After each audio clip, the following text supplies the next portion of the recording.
Katie, are you at the market now? Yes, I just parked my car. Is everything okay? Do you need something from the store? I just got a call from my daughter. She told me she is pregnant. Bethany? Really? Congratulations! I am so excited. She has done such a good job. So we have to celebrate tonight. It's too bad she's not close to celebrate together. But I want to take pictures and send them her way. Alright then, shall we get some steak? Or did you have something specific in mind? A special recipe of yours, perhaps? You're the one cooking. I'm too busy dealing with my stuff. So, whatever you prefer is fine. Okay. Too bad she beat you, Katie. Are you referring to her getting pregnant before me? Duh. It's been, like 3 years since you've gotten married to Roy? Are you spending enough time with him? I'm sure it'll happen when the time is right for us. Please hang tight. I have been for 3 years now. What is wrong with you? I don't understand why you won't get pregnant. I agreed for you to live with me so that you can continue to work from home. You should have more time compared to couples who work full-time. And I do most of the housework. Who do you think took out the trash this morning? You. But I do all the cooking, cleaning, and washing every day. Here we go again. I let you live in my house for free, for God's sake. You have to pay me back somehow, don't you? I believe it's the other way around. You asked us to live with you. Don't talk back to me. Who do you think you are? Maybe Roy doesn't want to have a baby with you because you are like that. You're probably stressing him out. My relationship with your son is fine. Well, I hope that's true. Anyway, you're not getting any younger. You should be trying harder to get pregnant. You will reach menopause before you know it. I will keep that in mind. You better. Although, I might not be as happy about your baby now that my own daughter is having one. Anne, you don't have to be so mean. You're hurting my feelings. You should lose your attitude then. Have some respect for your mother-in-law, perhaps. Anyway, go get steak or whatever. You are to begin cooking as soon as you come home.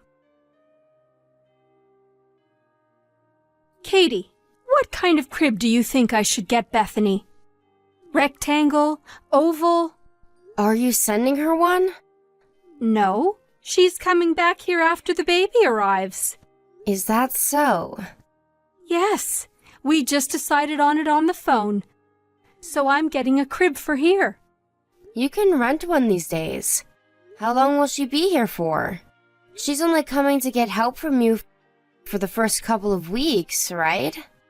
What do you mean, only a couple of weeks? You want my daughter to use a crib other people have contaminated just because she is using it for a short time? Ha! How cheap of you! That's not what I meant. You really don't get anything about raising a child, do you? Mothers become very sensitive about the smallest things when they have a baby, especially about items the baby might touch. I want my daughter to be comfortable with everything I prepare for them. So there will be no secondhand items in this house. I understand. One more thing. I need you to empty the room you use as your office.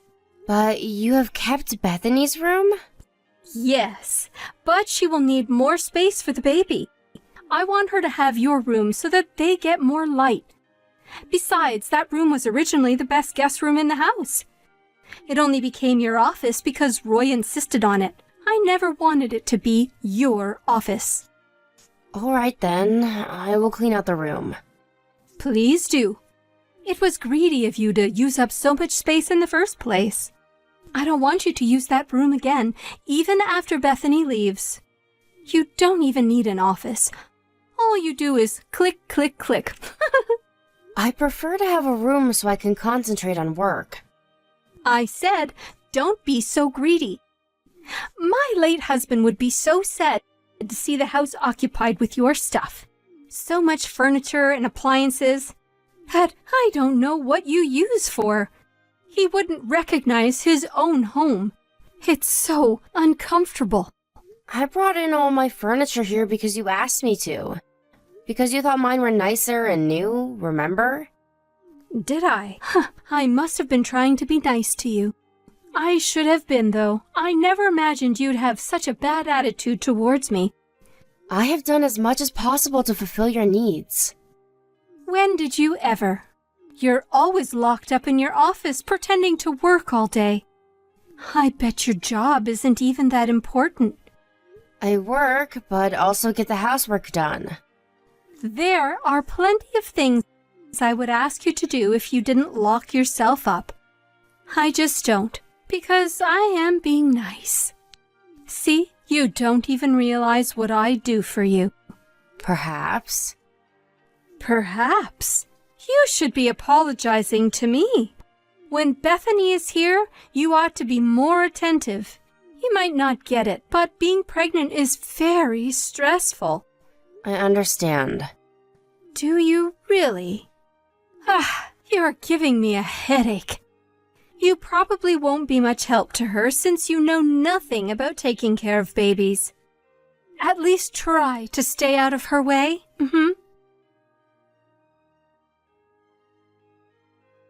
Hi, Anne. Sorry I'm late.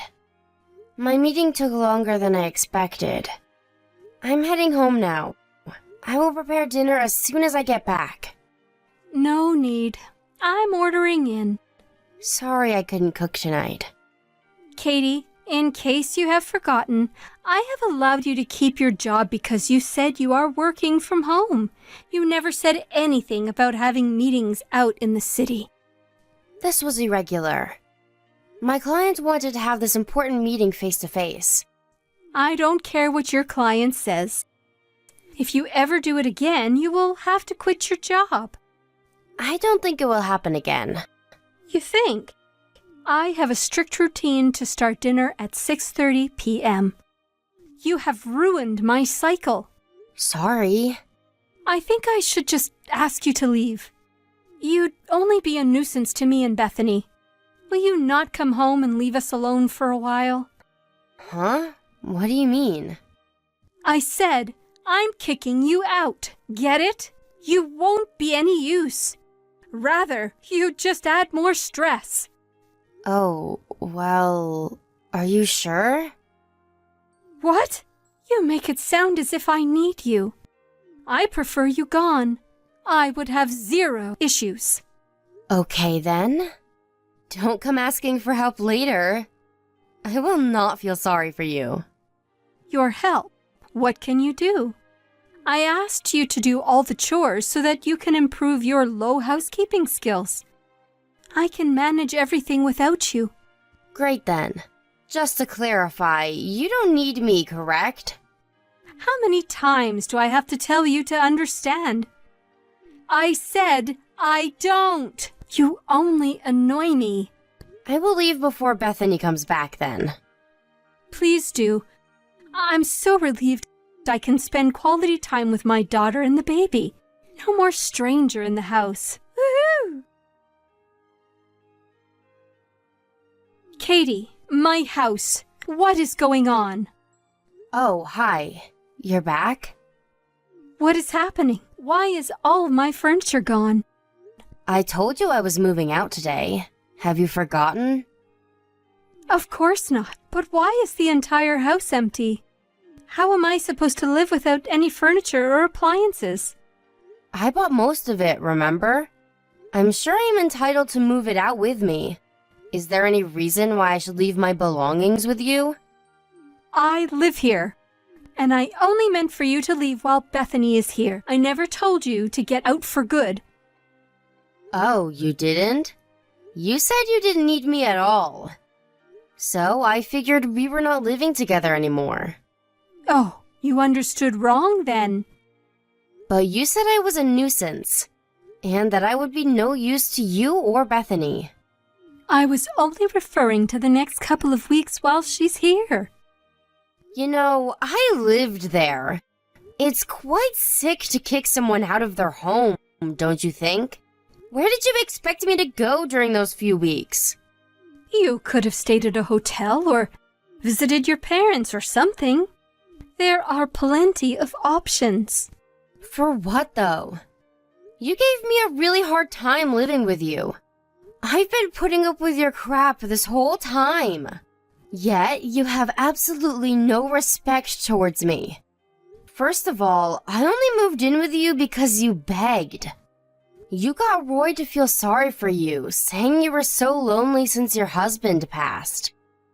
Yes, but you're changing the subject, Katie. No, I'm not. Roy and I said yes to living with you because we cared for you. I never dreamt that you would be so horrible to me. I will not have any sympathy towards you, nor will I spend any further second tolerating your crap. Bethany will be here soon. How am I going to take care of her and the baby in an empty house? Oh, no worries. Roy called Bethany and explained the situation. She will not be staying with you. What? Because the stay will not be comfortable for them. Besides, she never wanted to come, did she? She said you begged her. Anyone would want to spend time with their first grandchild, and she agreed that she would be able to rest if they stay with me. No, that's what you said. She never wanted to travel with a newborn baby. And now, she's very angry with you for how you've treated me. I have never done anything wrong. You bullied me all along. And now your own daughter says she is done with you. Because she can't stand the fact that you used her to kick me out. You will not be meeting your grandchild anytime soon. No, it's the only thing I've been looking forward to for months. I'd react the same if I were in Bethany's shoes. I would feel so embarrassed if my mother was bullying my sister-in-law. I never bullied you. I was giving you advice as someone who has been a housewife for a very long time. You need to correct what you told Bethany. I will not, because I disagree. You promised to split the housework when we moved in, but that turned out to be a lie. I handled all the chores anyway, yet you verbally abused me every single day. So when you asked me to leave, I thought, hooray! Listen, Katie, I said those things because I only wanted you to become a better wife. Well, thankfully, Roy says I am a good wife. So yeah, have fun living on your own.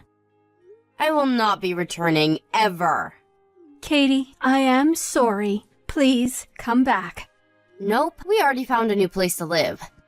Perhaps not right away. I was all wrong. You see, you were so nice to do what I always wanted you to do. So I depended on you a little too much. Is that so? But no means no. Considering what you have done and said to me, I refuse to live with you. Never, ever. I will do all of the housework if you come back. You won't have to worry about anything. You'll be able to concentrate on your work then, right? Why? I thought you said you can manage everything without me. I don't want to live here on my own. Besides, how am I supposed to live in a house without any furniture or appliances? Just buy them. Decorate it as you wish, so that it becomes comfortable again. You didn't like how my things were occupying your house anyway. Now you can do whatever you want. I didn't mean it. Oh, so you just said it to hurt me? There must be something seriously wrong with you then. I'm sorry. I'm really, really sorry. I am deeply sorry for everything I have done. It's too late, Anne. You're the one who kicked me out. All I did was listen to you. I thought you'd be happy since you won't have a stranger in the house anymore. Anne tried to reach me many times after our last conversation. I, of course, blocked her and deleted her from my smartphone. She contacted Roy, too, but he was too angry to let her make any excuses.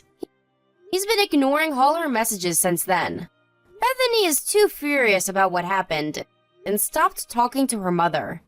She had her baby recently, but Anne has not met her grandchild.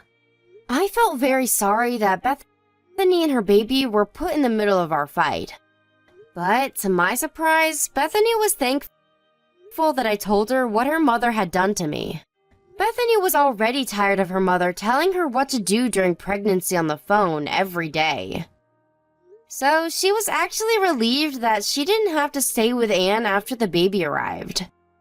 Anne, despite calling me a nuisance and all, was quite shocked that I moved out of the house with my husband. She has become a complete introvert and never leaves her house now. But I do not feel sorry for her. I never agreed to take the sandbag role so that Anne could relieve her stress. I will not be living with her ever again. I hope someday she understands that she brought everything upon herself and is able to repent her own actions. After 6 months since moving out, I found out I was pregnant with my first child. I think it took me a while to get pregnant because my body knew I was not in the right environment to get pregnant, living with Anne. Right now, I'm glad I don't have to spend my maternity life around her. We're counting down the days to meet our baby, and grateful to be spending our time in pure happiness and peace.